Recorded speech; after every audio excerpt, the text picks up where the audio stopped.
The stars looked beautiful through the observation deck windows of the gentle horizon.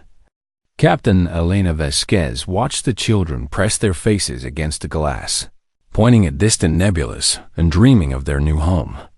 Behind them, elderly colonists sat in comfortable chairs, sharing stories with the young ones about Earth and what they remembered from their own childhoods. "Captain, we have unknown vessels approaching," said Lieutenant Park from the bridge. His voice carried a note of concern through the ship's communication system. Elena left the observation deck and hurried to the bridge.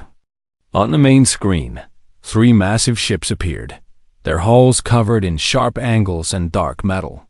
They looked nothing like the peaceful trading vessels humanity had encountered in their limited exploration of nearby space. These ships looked built for war. "Try standard greeting protocols," Elena ordered. "All frequencies." The communication officer sent out messages in every language humanity knew, including the basic mathematical sequences that scientists believed any intelligent species would understand. For 10 long minutes, there was no response. The alien ships moved closer, surrounding the gentle horizon in a triangular formation.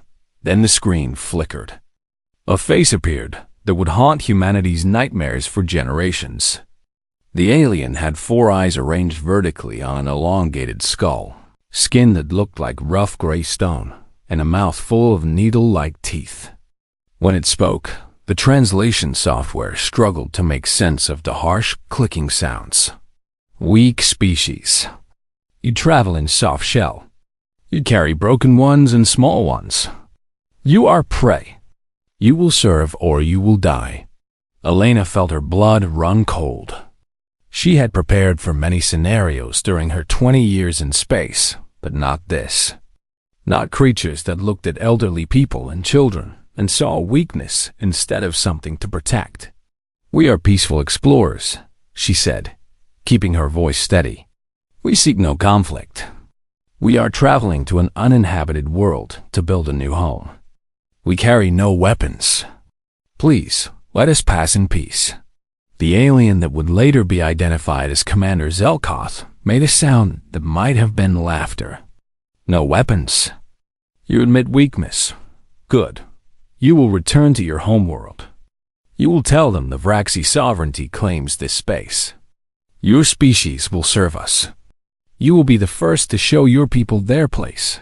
"We cannot turn back," Elena said. "We don't have enough supplies for the return journey. We planned this as a one-way trip. Please, just let us continue to our destination. We want no trouble with your people." "Then you choose death," Zelkoth said. The screen went dark. "Evasive maneuvers," Elena shouted, but she knew it was hopeless. The gentle horizon was a colony ship, built for efficiency and comfort, not speed. The Vraxi warships could outrun them easily. The first impact shook the entire ship. Alarms blared throughout every corridor. Red emergency lights replaced the soft white lighting that had made the ship feel like home. "Hull breach in Section 7, someone reported." "That's near the children's quarters," Elena finished, her voice breaking. She grabbed the ship-wide communication system.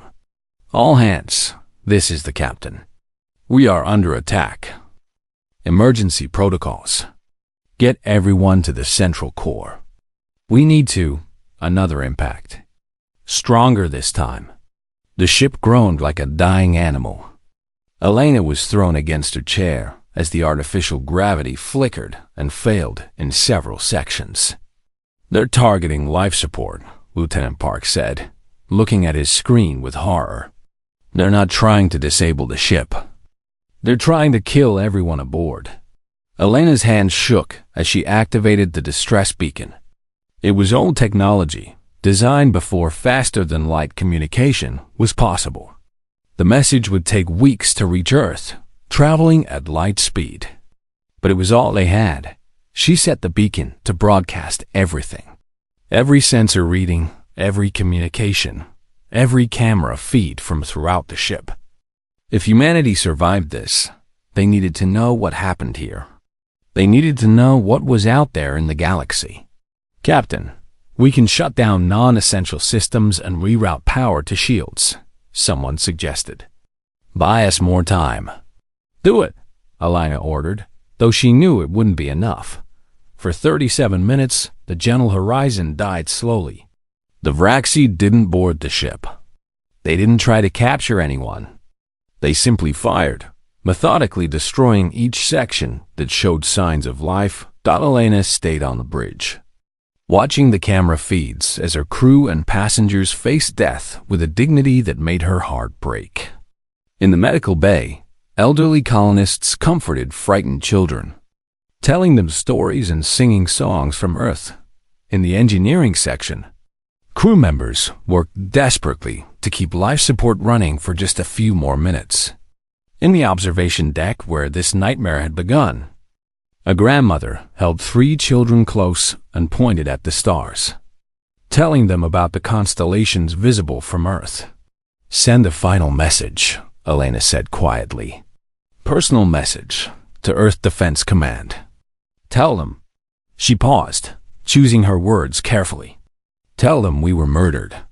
Tell them these aliens gave us no chance to surrender, no chance to negotiate. They saw our elderly and our children and decided we were too weak to live. Tell them." She stopped, tears running down her face. "Tell them to remember us." The message was sent just as another impact tore through the bridge. Alina felt the air rushing out into space and knew she had seconds left. She looked at the stars one last time and thought about Earth, about the blue skies and green forests her passengers would never see again.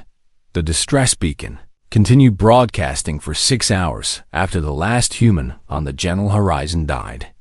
It recorded everything: the systematic destruction of the ship, the silencing of all life signs, and finally, Commander Zelka's parting words as his ships prepared to leave.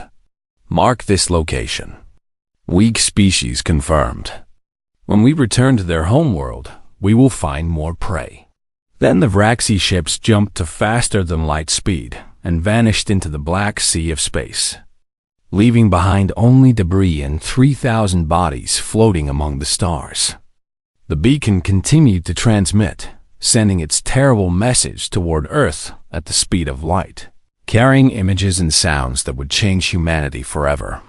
Somewhere in the wreckage, a child's drawing floated past the camera, showing a simple house under a yellow sun with the words, "Our new home," written in crayon across the top. The message would take 19 days to reach Earth, 19 days during which humanity continued its peaceful exploration of space, unaware that everything was about to change. Admiral James Chun was having coffee when the universe changed. He sat in his office at Earth Defense Command headquarters in Geneva, reviewing routine patrol reports when his assistant burst through the door without knocking. Her face was white as paper. "Sir, we have an emergency transmission from the Gentle Horizon. The colony ship had left Earth 6 months ago. They weren't supposed to make contact for another 2 years when they reached New Terra." James felt his stomach tighten as he followed his assistant to the main communications. Centered out the room fell silent when he entered. 30 officers and technicians sat frozen at their stations, staring at screens. Some were crying. James looked at the main display and felt something break inside his chest. The footage showed everything: the alien attack, the dying ship, the faces of children and elderly people in their final moments, the cold, clicking voice of Commander Zelkoth declaring humanity weak prey, and worst of all, the long minutes of systematic murder as the Vraxi destroyed each section of the ship with patient cruelty. "How long ago did this happen?" James asked quietly. 19 days, sir.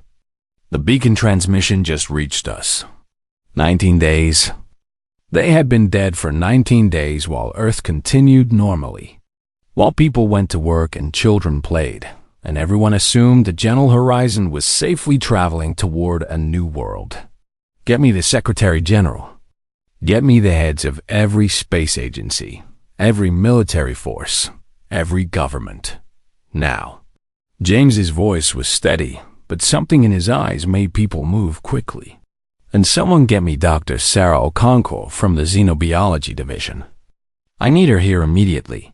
Within hours, the transmission had been seen by every leader on Earth. Within a day, it was broadcast to the entire planet. Humanity watched in horror as their peaceful colonists were slaughtered. They watched children die. They watched elderly people who had lived full lives cut down for no reason other than existing. The response was something no one had predicted. For the first time in recorded history, humanity united completely. Old enemies stopped their conflicts. Religious differences were set aside. Corporate competition vanished. Political parties agreed on a single goal. The message was simple and shared by every human being alive. "This cannot stand." Dr. Sarah Okonkwo arrived at Earth Defense Command with red eyes from crying. James knew why. Her grandmother had been on the Gentle Horizon, and her nephew, a 10-year-old boy who loved astronomy. She had said goodbye to them 6 months ago, happy they were starting an adventure together. "I need you to study everything we have on those aliens," James told her. "Every image, every sound, every scan our sensors captured. I need to know how to hurt them." Sarah nodded. "I'll need a team, and access to every biological warfare expert we have." "You'll have whatever you need," James promised. "Money is no object. Time is the only thing that matters now." The transformation of Earth was frightening in its speed. Shipyards that built peaceful exploration vessels retooled to produce warships. Scientists who studied distant stars focused on weapons development.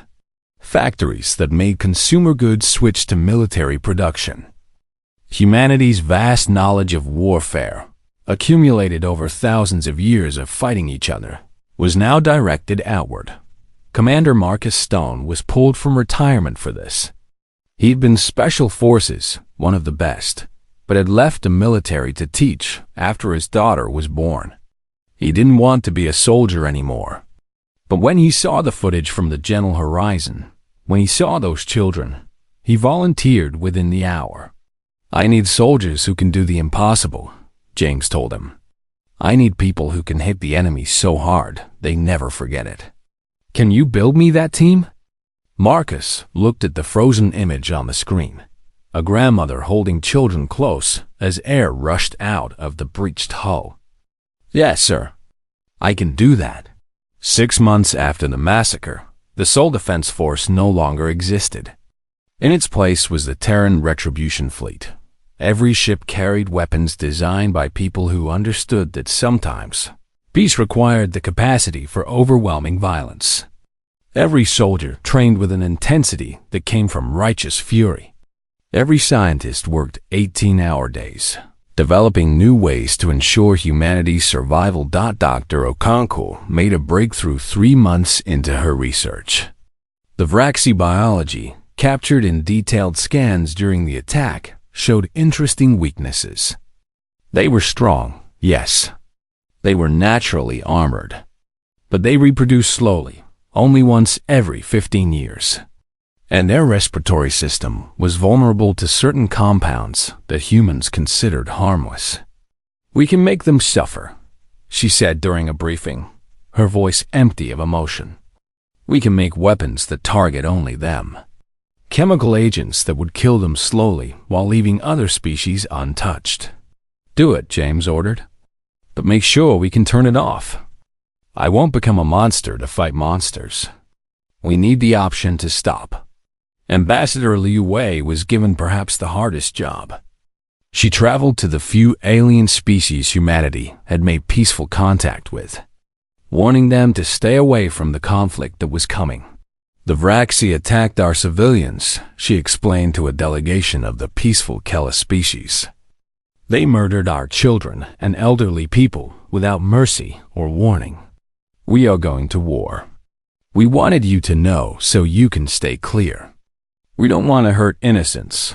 but anyone who sides with the Vraxi will be treated as an enemy. The Kellis ambassador looked at the footage from the gentle horizon and made a clicking sound of distress. We understand. The Vraxi have long been known as predators.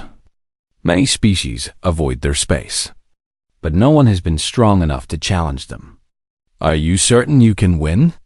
Liu Wei smiled, and there was no warmth in it. We're human. We've been perfecting warfare since we discovered fire. The Vraxi made one mistake. They thought our compassion was weakness. They killed the people we were protecting. Now, they'll learn what humans become when you slaughter our families. 8 months after the Gentle Horizon died, the Terran Retribution Fleet was ready. Over 500 warships, each one a masterpiece of destructive capability. 50,000 soldiers trained to perfection. Weapons that could crack planets and biological agents that could target specific species.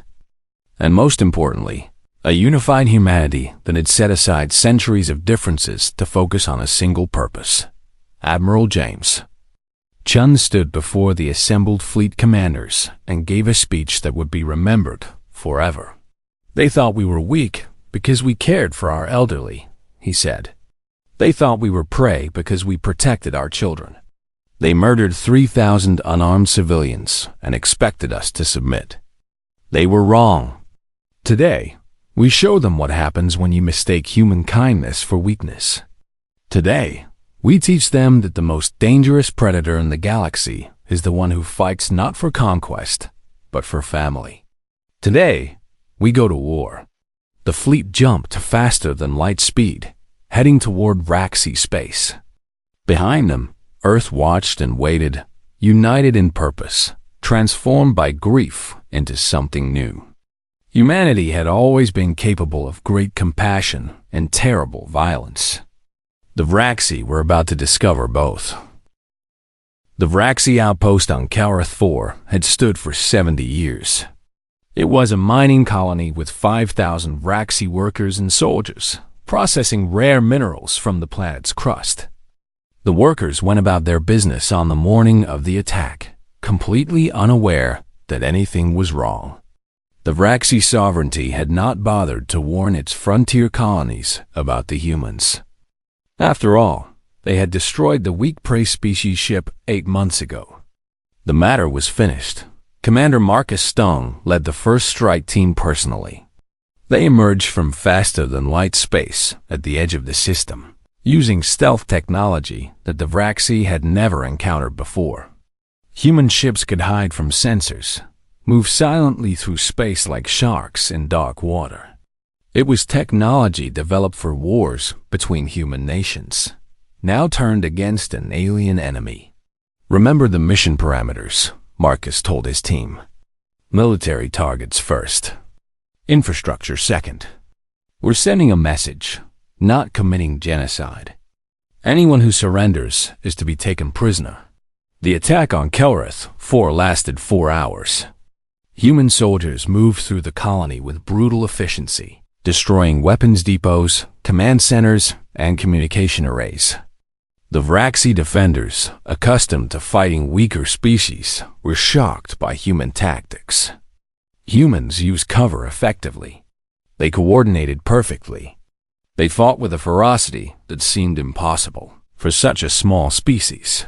But what truly terrified the Vraxi was the psychological warfare. Before the attack, Marcus had authorized the broadcast of a simple message on all Vraxi frequencies. Images of the gentle horizon, the children, the elderly, the slow death, and then human voices speaking in perfectly translated Vraxi. You killed our families. Now we come for yours. The second and third outposts fell the same day. Humanity struck at 3 locations simultaneously, demonstrating a reach that shocked the Vraxi military command.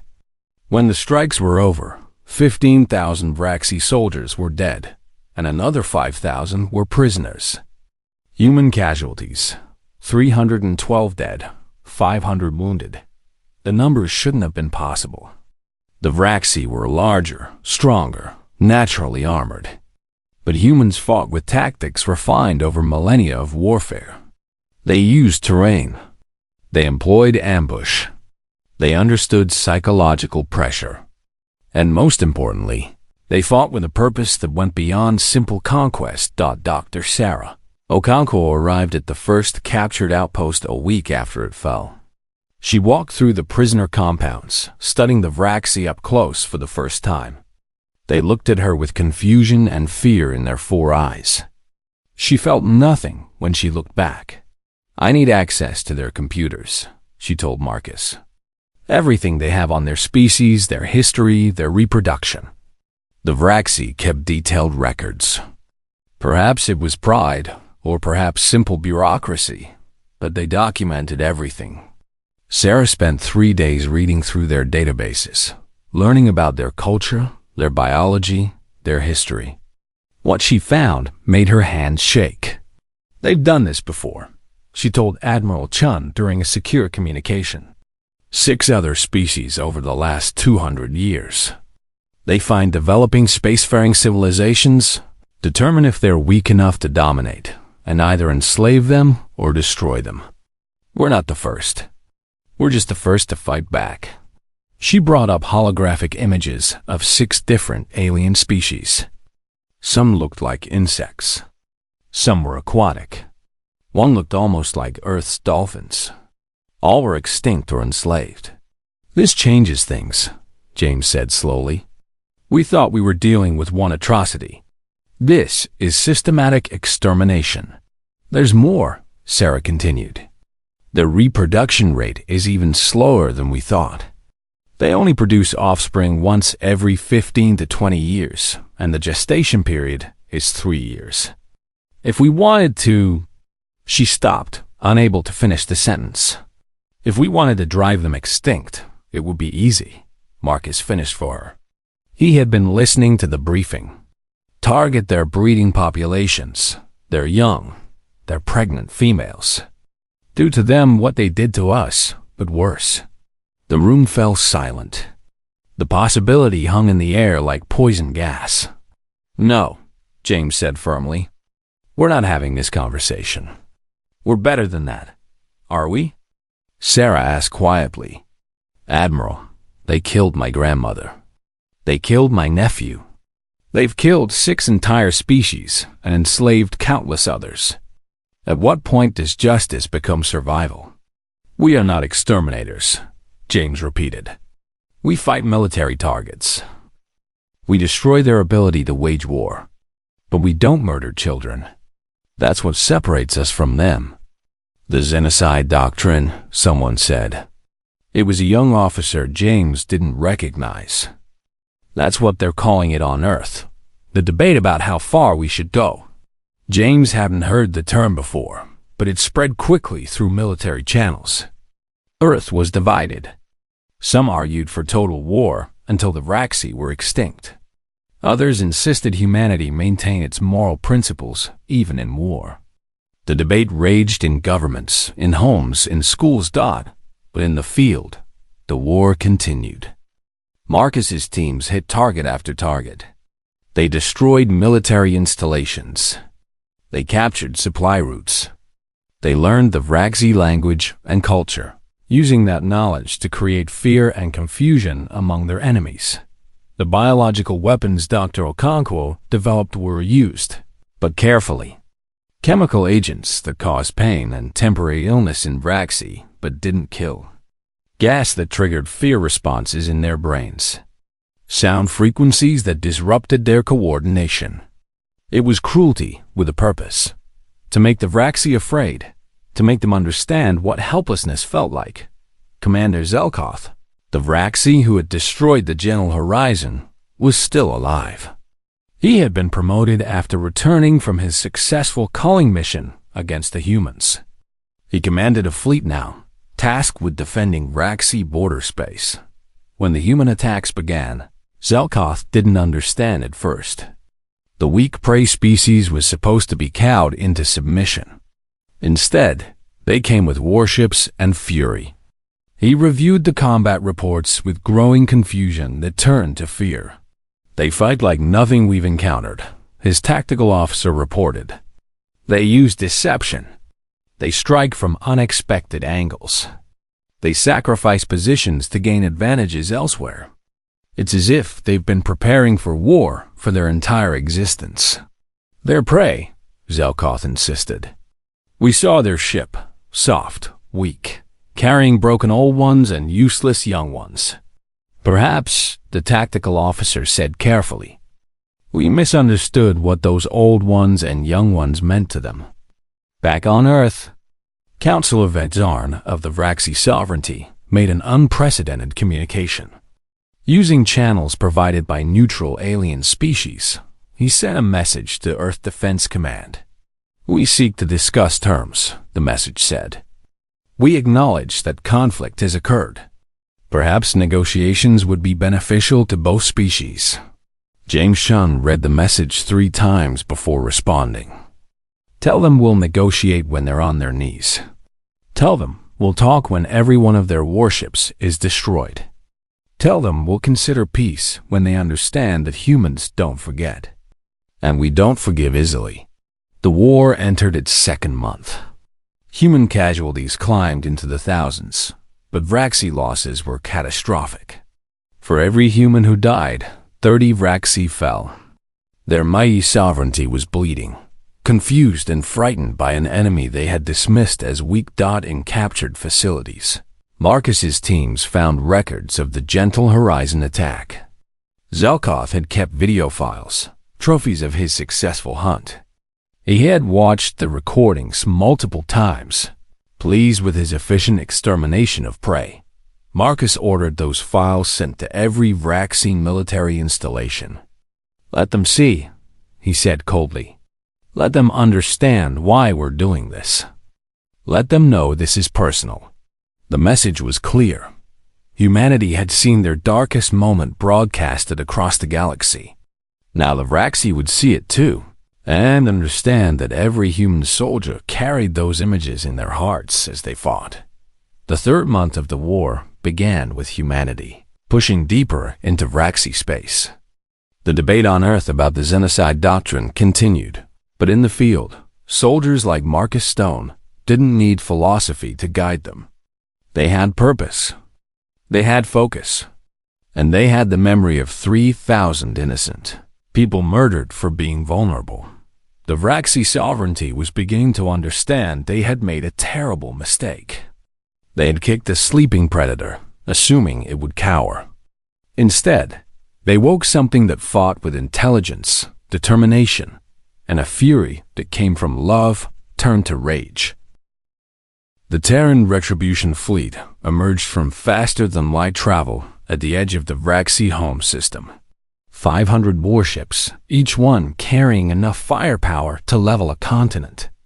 They arranged themselves in a formation that human military theorists had developed 300 years earlier during Earth's last global conflict, updated with technology that made those old wars look like children throwing rocks.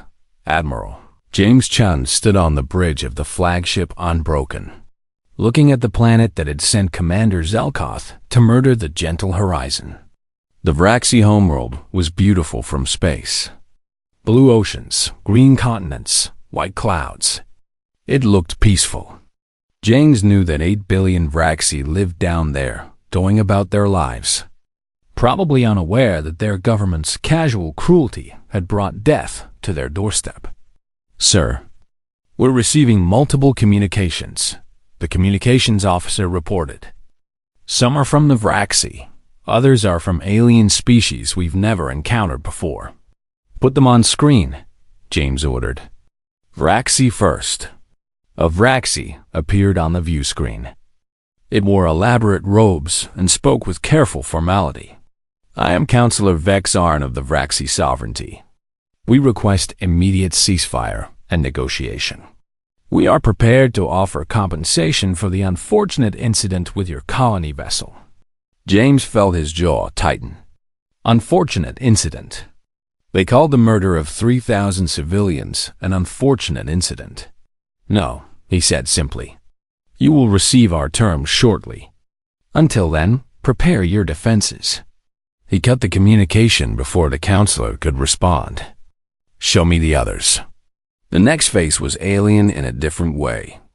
Crystalline features, multiple eyes that glowed with inner light, a voice that sounded like music. I am Galactic Arbiter Giselle. We represent the Galactic Council, a collection of peaceful species who maintain order in this region of space.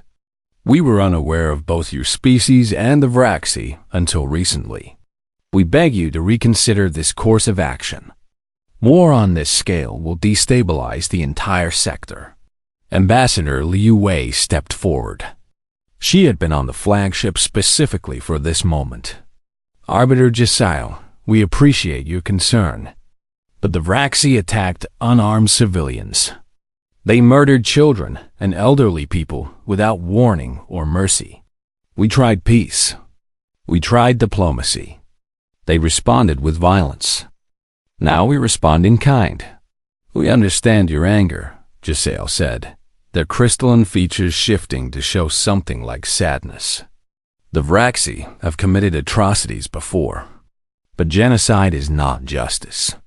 Whole populations will suffer for the crimes of their military. We're not committing genocide, James said firmly. We're here to end the Vraxi ability to murder peaceful species. If they surrender, if they submit to our terms, no civilian needs to die. But that choice is theirs. He signaled to cut the transmission and turned to his tactical officer. Send our terms to the Vraxi government. Unconditional surrender. Complete disarmament. Submission to human-monitored governance. Reparations paid to every species they've harmed.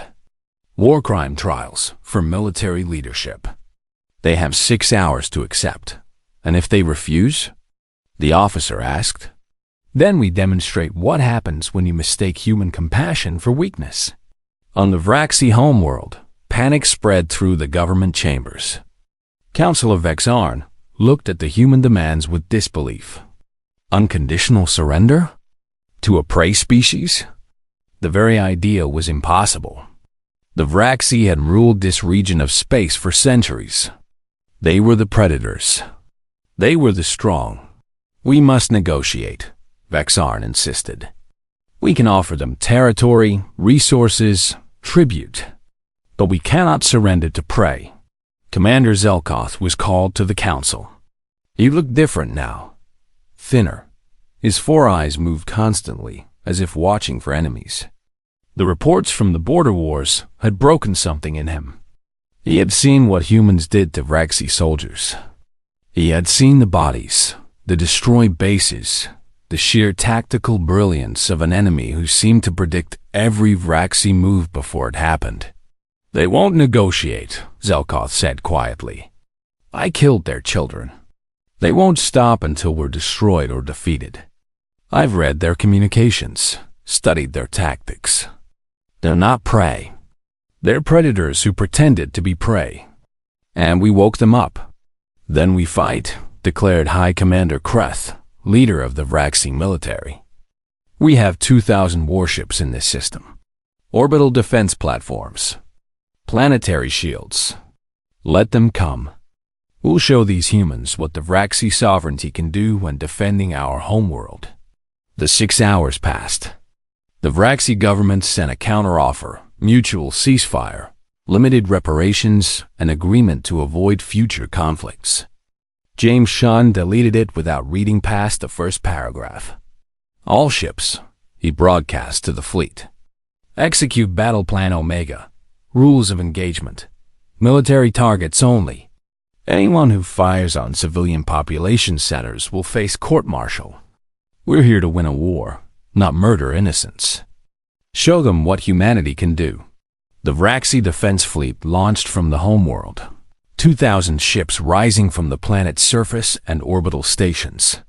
They were impressive vessels, built for war, covered in weapons and armor. They moved in formations that had won battles against 6 other species. The battle lasted 4 hours. When it was over, the Vraxi Defense Fleet was destroyed. Human casualties. 43 ships lost, 2,000 soldiers dead. Vraxi casualties, total, the tactical difference was devastating. Humans had spent thousands of years fighting each other, developing strategies and counter-strategies in an endless arms race. They understood information warfare, electronic warfare, psychological warfare. They used drone ships, dummy targets, and coordinated strikes that overwhelmed Raxi defenses. They hacked Raxi computer systems, turning the enemy's own sensors against them. But most importantly, humans fought with a purpose beyond simple territory or dominance. Every soldier on every ship knew why they were there. They carried images of the gentle horizon in their minds. They fought for children who never got to reach their new home. They fought for elderly people who died trying to comfort those children. That purpose made them efficient, focused, and absolutely merciless in combat. Commander Zelkoth commanded a section of the defense fleet. He watched his ships explode one by one, destroyed by an enemy who moved like water, adapting to every defense, finding weaknesses he didn't know existed. His tactical displays showed human ships coordinating with impossible precision, supporting each other, sacrificing positions to gain advantages elsewhere. They're not just fighting, his tactical officer whispered. They're dancing. It's like they've practiced this battle 1,000 times. In a way, they have, Zelkoth realized. They've been fighting wars like this against each other for their entire history. We fight weaker species. They fight equals. We never had a chance. His ship took a direct hit. As the hull breached and alarms screamed, Zelkoth had one final thought. He had killed their children, and now they had come for his whole world. It was simple cause and effect. The prey species had turned out to be the apex predator, and he had been the fool who poked it with a stick. After the battle, James authorized the next phase. Dr. Sarah Okonkwo's broadcast went out on every Raxi frequency, on every screen, on every device across the homeworld. Images appeared: the gentle horizon, the dying children, the elderly people holding the young ones as air rushed out into space. 3,000 faces, frozen in their final moments. Then the image changed. Raxi children in their schools. Raxi elderly in their homes. Raxi families going about peaceful lives. Sarah's voice, translated perfectly into Raxi, spoke calmly. You understand now. We could kill your young ones. We could target your children, your elderly, everyone you've sworn to protect. Our weapons can do this. Our ships can reach any point on your planet. We have the power to do to your children what you did to ours. The image changed again. Human soldiers standing down, weapons lowered. Medical teams treating wounded Raxi prisoners. Human engineers helping to rebuild damaged Raxi civilian infrastructure on captured worlds. But we won't, Sarah continued. Because unlike you, we remember what it means to be civilized. Unlike you, we understand that strength means protecting the weak, not destroying them. You killed our children, and we could take revenge. But we're better than you. We choose to be better. The broadcast ended with a simple message. Surrender now. Submit to our terms. Let your children live. The choice is yours. Across the Vraxi homeworld, billions of citizens watched in stunned silence. Many had never known about the gentle horizon. Their government had hidden the truth, presenting the border wars as defense against aggressive human expansion. Now they saw the reality. They saw what had been done in their name dot in the government chambers. Councillor Vexon looked at his fellow leaders with haunted eyes. We have no choice. If we refuse, they'll destroy everything. And we'll deserve it. High Commander Kreth stood slowly, his massive body seeming to shrink. I'll prepare the surrender terms. The message went out to the human fleet 6 hours after the battle ended. Unconditional surrender. Complete acceptance of all human demands. The Vraxi sovereignty, which had ruled this region of space for centuries, submitted to a species they had dismissed as weak prey. On the bridge of the Unbroken, James Chen felt no joy in victory, only tired satisfaction that the killing could stop. Humanity had proven its strength. Now came the harder part, proving. 1 year after the war ended, Admiral James Chen stood at the memorial station built where the gentle Horizon had died. The station floated in space like a crystal flower, its transparent walls showing the stars beyond. At its center was a monument, 3,000 names carved into a wall of earthstone, brought all the way from humanity's homeworld. James came here often. Too often, according to his doctors. But he felt he owed it to them. All those people who died, who never knew their deaths, would start a war that changed the galaxy forever.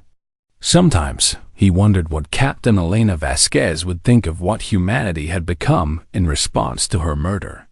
"Sir, the ceremony is about to begin," his aide said quietly. James nodded and walked to the observation deck. Below, he could see ships arriving. Human vessels, Vraxi vessels, even ships from the Galactic Council species who had watched the war with concern and fascination. Today marked 1 year since the Vraxi surrender, and the memorial had become a place of strange pilgrimage. The Vraxi sovereignty still existed, but barely. Their military had been completely dismantled. Human peacekeeping forces occupied their major worlds. War crime trials had been ongoing for months. Commander Zelkoth had died in the final battle, but others from his command structure faced justice. Some were executed. Others served life sentences. The Vraxi people watched and learned what accountability meant. Dr. Sarah Okonkwo stood near the monument, placing flowers at the base. She did this every week, traveling from Earth to this spot in space to remember her grandmother and nephew. She had aged years in the past 12 months. The work of reconciliation was harder than the work of war had been. "They want me to lead the cultural exchange program," she had told James last month. "Teaching Vraxi children about humans, teaching human children about Vraxi, building bridges. Can you do it?" James had asked. After everything? Sarah had been quiet for a long time. "I have to try. My grandmother would have wanted me to try." She believed in second chances. She believed people could change. Now Sarah ran programs on 3 Vraxi worlds, working with young Vraxi who had not been part of the war, teaching them about Earth, about humanity's history, about the concept of protecting the vulnerable instead of exploiting them. It was slow work. The Vraxi culture had valued strength and dominance for centuries. Changing that would take generations. Commander Marcus Stone was also at the memorial, though he stayed in the back, away from the crowds. He had not adjusted well to peace. None of the soldiers had. They had become efficient at war, learned to channel their grief into tactical decisions and successful missions. Now, with no enemy to fight, that grief came back full force. Marcus had nightmares about the things he had done. The Vraxi soldiers he had killed. The bases he had destroyed. He told himself it was justified, that they had been defending humanity, that late at night the faces haunted him. Both human faces from the gentle Horizon and Vraxi faces from the battlefield. "You did what was necessary," his therapist told him. "You protected your species." "I know," Marcus said. "But knowing something is necessary doesn't mean it doesn't cost you something to do it."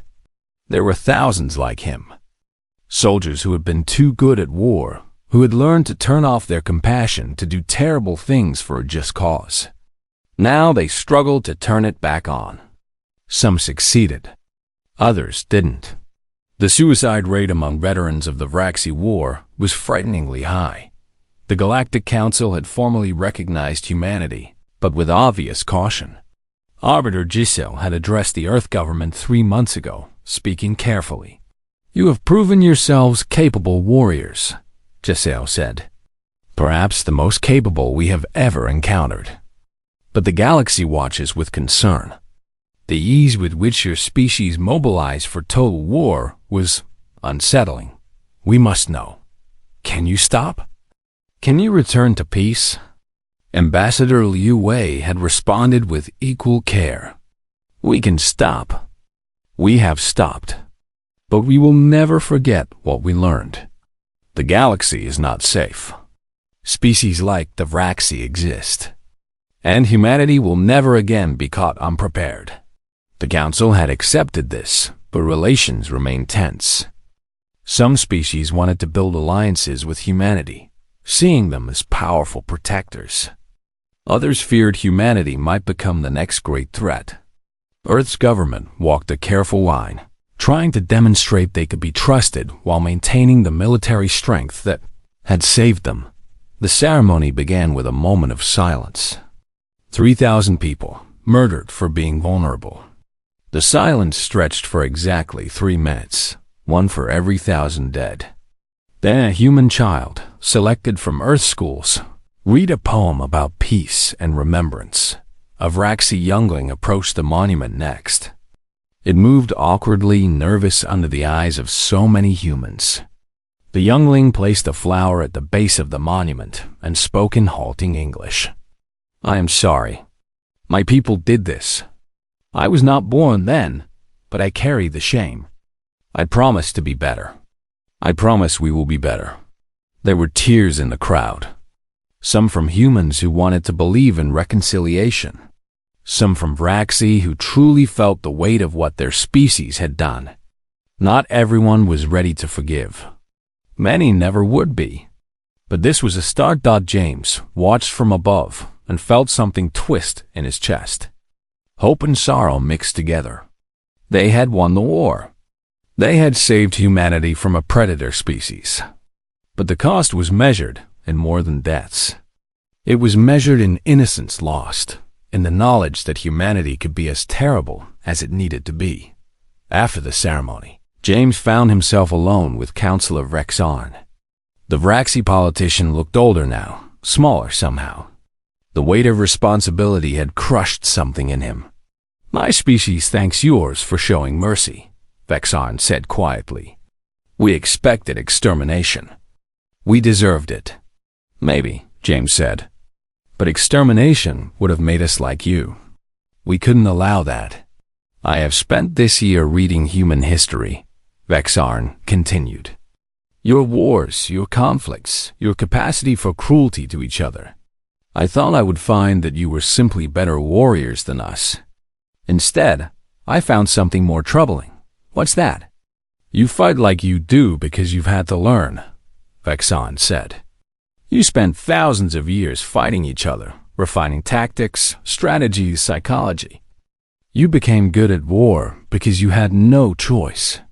The Vraxi fought weaker species. We never had to improve. We never had to innovate. And when we faced a true equal, we lost. James nodded slowly. That's one way to look at it. There is a debate on my homeworld, Vexarn said, about whether the Vraxi sovereignty should continue to exist at all. Many believe we should dissolve ourselves, accept whatever punishment humanity decrees, perhaps even request extinction to atone for our crimes. That's not what we want, James said firmly. We want you to change. We want you to understand that strength comes from protecting the weak, not destroying them. We want you to look at your children and remember that other species have children too. It will take generations, Vexarn said. Then start now, James replied. Later. James stood alone at the monument again. He ran his fingers over the names, reading each one. Elena Vasquez, Marcus's grandmother, Sarah's nephew. 3,000 individuals who had simply wanted to build a new life on a distant world. Was it worth it?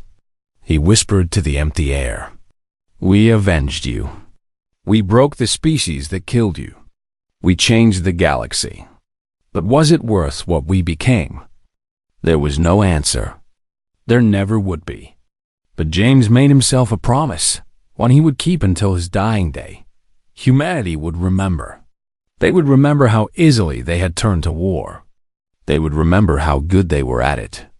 And they would never forget that their greatest strength was not their weapons or tactics, but their unwillingness to let harm to their vulnerable go unanswered. 20 years later, the memorial station was the most visited site in known space. Humans came to remember. Vraxi came to learn. Other species came to understand. At the monument's base, a plaque had been added. It read, "Here died 3,000 humans who wanted only peace. Their deaths awakened humanity's capacity for war. Their memory sustains humanity's commitment to never abuse that power. We remember the children and elderly who died here. We remember what we became to avenge them. We remember so we never forget the cost of peace and the price of war." In a school on the Vraxi homeworld, a teacher showed her students images of the gentle horizon. The Vraxi children looked at the human children and elderly in the pictures and asked the question their ancestors never thought to ask. Why would anyone hurt them? Because we were strong and they seemed weak, the teacher answered honestly. Because we didn't understand that protecting the weak is what makes a species truly strong. Because we made a terrible mistake, and humans taught us the consequences. On Earth, in a military academy, Commander Marcus Stone taught tactics to new soldiers. He showed them the battles of the Vraxi War, explaining the strategies, the decisions, the costs. We won because we were better prepared, he told his students. But never forget that war should be the last option, not the first. Every victory has a price. Every battle leaves scars. We maintain our strength so we never have to use it. And if we must use it, we use it with precision and honor. Dr. Sarah Okonkwo retired from the reconciliation program after 15 years. She had trained a new generation of diplomats and cultural ambassadors.